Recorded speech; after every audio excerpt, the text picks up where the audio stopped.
د ملکنډ یونیورسټۍ د ټیچرز اسوسییشن یا د استادانو د اتحادیې انفارمیشن سیکرټري یا سیکرټري اطلاعات او د پاک سټډي لیکچرر عبدالحسیب خان باندې الزام ولګېدو چې هغه جنسي زورونې یا سیکشوال هراسمنټ کوي.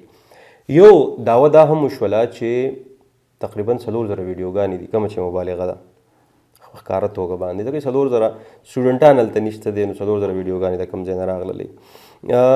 خو دا معامله څنګه راغله؟ اصل کې د اردو ډپارټمنټ د ملکنډ یونیورسټۍ یو زده کوونکي چې تعلق یې د تاڼې سره دی د 6م سیمسټر زده کوونکي ده د هغې لخوا په پول څوکۍ تاڼه ضلع ملکنډ کې یو FIR درج کیږي او هغه په 4 فروری باندې درج کیږي.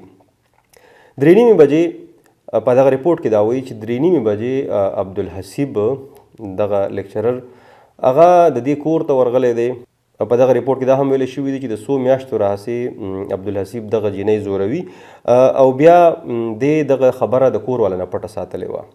بیا په دې وروستیو کې د دغه جینۍ کوژدن شوې وه او په کم باندې چې عبدالحسیب خفه و نو کله چې په 4 فروری دې کور ته ورغې نو هغې د لاسه ونیوله په زوره یې ځان سره یا بوتلله یا چې کوم دفې په هغې کې شامل کړل شوي دي نو په هغې کې دا دي لکه غوا کول یا په زوره واده کول دغسې دمکۍ یا دړکې ورکول دغه په دغه FIR کې لیکل شوي دي. بیا جینۍ وایي چې په دغه ورځ د ملکنډ یونیورسټۍ پرووست ډاکټر یوسف ته هم شکایت کړی و او هغه سره دا خبره شریکه کړې وه. 3:30 بجې چې کله عبدالحسیب د دې کور ته راغې نو دغه جینۍ بیا چغې ووالې خلک یې خبر کړل کور والے خبر کړل او چې کور والے کله خبر شو نو عبدالحسیب د دغه کوره وتښتېدو. بیا دغه جینۍ سره د خپل تره تاڼې ته لاړله او دا ریپورټ یې درج کو. په دغه کم چې FIR دی نو دا تقریبا 20 منټه کم په 15 بجې په 4 فروری باندې درج کړی شوی دی. اوس که موږ خبره کوو نو په دې کې 3 فریق دي. یو د جینۍ کور والا، بل یونیورسټي او دریم چې دی نو عبدالحسیب. د عبدالحسیب د کور والا چې کومه وینا ده یا څه دي نو هغه تاسو سره په اخره کې بیا شریکو. خو د ملکنډ یونیورسټۍ موقف بیا څه دی؟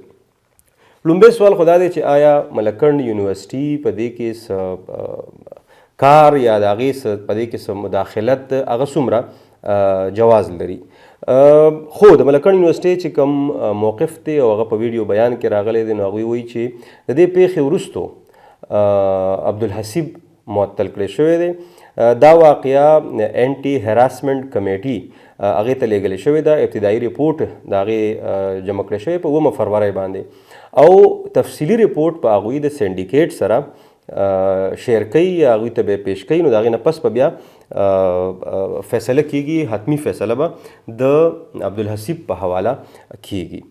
د دې ترڅنګ چې کله دا واقعه نن راغله نو هر چا په خپل انداز کې دغه واقعه او بالخصوص چې کله دغه یو ویډیو راغله د عبدالحسیب د ډیر زخمی حالت کې چې وینې ته هم بهیږي سترګې پې پړسېدلې دي نو په هغې باندې د خلکو رای او د هر چا خپله یو رای او د هر چا خپل یو معلومات د ځان نه چې دا په ملکنډ یونیورسټۍ کې هراسمنټ کیږي. خو اوس خبره دا ده چې د عبدالحسیب په خپله باندې موقف څه دی هغه نیولی شوی دی او د کور والا د وینا تر مخه چې د هغه ضمانت لپاره هم کوششونه روان دي. وکیلان چونکې دا سبجوډیس یا عدالتي معامله ده نو په دې باندې ډېرې خبرې هم نه کیږي. خو لومبۍ خبره دا ده، دا ډېره مهمه خبره ده چې د عبدالحسیب د کور والا موقف څه دی. تر اوسه پورې هغه موقف مخې ته نه دی راغلی.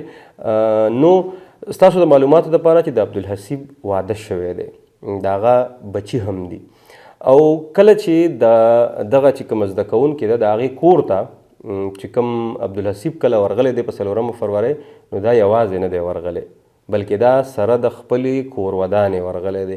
اوس سوال دا دی که یو څوک د چا هراسمنټ له یا چاته د غوا دپاره ورځي نو آیا سره د خپلې کورودانې به ورځي؟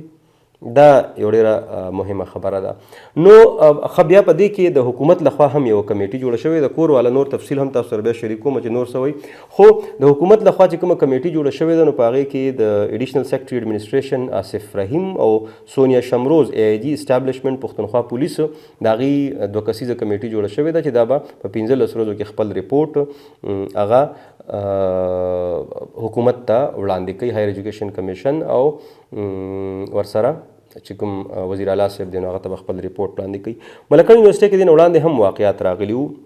د هغې څه ریپورټ راغلی دی هغه تاسو مخې ته وي. د موسی کیس کله راغلی و نو د موسی په معامله باندې هم ملکن یونیورسټۍ هغه شانتې موقف یا هغه شان دریځ نه ورکړی کوم چې عمومي د خلکو یا تاثرو یا د خلکو چې کومې خبرې وي. خو د عبدالحسیب په حواله یو څو خبرې ځکه ضروري دي چې پښتو کې یو متل دی چې رښتیا راځي راځي نو دروغو کلي وران کړي. دا په اصل کې یو ذاتي مسله ده. ساده خبره ده د 2 کورنیو ترمنځ یو مسله ده. ډېر تفصیل ته ځکه نه ځم چې چونکې عدالتي معامله ده. په عدالت کې به دا خبرې بیا واضحه شي. خو ابتدایي معلومات یو څه وي او چې کله انسان په خپله باندې د یوې خبرې تحقیق وکړي او څېړنه وکړي د خلکو سره خبرې وکړي نو د هغې نه پس نتیجې بیا بدلې وي. لومبۍ خبره خو دا ده چې که عبدالحسیب یونیورسټي معطل کوي یا ټرمینیټ کوي نو دا د یونیورسټۍ خپل کار دی. خو چونکې یو ذاتي مسله ده د 2 کورنیو ترمنځ مسله ده او دغه یوه کورنۍ چې کوم عبدالحسیب کورنۍ ده نو د هغوی وینا دا ده چې هغوی فی الحال ډېرې خبرې ځکه نه کوي چې دا هغوی غواړي چې دا معامله حل کړی شي. د 2 خاندانونو مسله ده که یونیورسټي پکې څه کوي یا د هراسمنټ کیسې کیږي نو دغه ریپورټ چې کوم دی هغه به هم مخې ته راشي. خو لږ غونته کې د عبدالحسیب په حواله هم دا خبره چې کوم د هغې ملګري دي یا ډېر خلک دي نو هغه دا دی چې دی چونکې په د ملکنډ یونیورسټي ټیچرز اسوسییشن میوټا چې ورته وایي د هغې انفارمیشن سیکرټري هم دی نو د هغه دغلته هم یو کردار دی او په تېرو وختونو کې هم ځینې ملګري دا وایي چې هغه کردار کړی دی. خو اوس خبره دا ده چې کله اخري ریپورټ راځي نو هغه به څنګه وي او څوک به وي. خو تر دې دمه چې څومره هم معلومات راغلي دي نو په اصل کې دا نه پروفیشنل مسله ده نه د هراسمنټ مسله ده. زه دا کله هم نه وایم چې څوک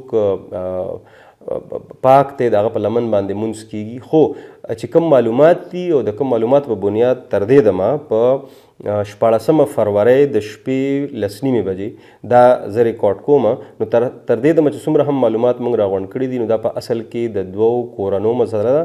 ذاتي مسله ده. عدالت ته به هم ځي او عدالت به بیا د ثبوتونو په بنیاد باندې فیصله کوي او د هغوی د کور والا موقف دا دی چې معامله دومره هم اسانه نه ده یا یو اړخیزه نه ده بلکې د هغوی سره د ډېرو څیزونو بیا ثبوتونه هم شته چې د عبدالحسیب کیدی شي دا چې د هغه موقف لا نور مضبوط وي. دا کم څیزونه چې مونږ ګورو دا هغه شانتې نه دي لکه څنګه چې په سوشل میډیا باندې او ځینې فیسبوکي خلک یې مخې ته راوړي. نو تر دې دمه دا خبرې همدومره او چې نور کله معلومات راځي یا نور چې کله فیصلې کیږي نو هغه به هم له تاسو سره شریکو. مننه.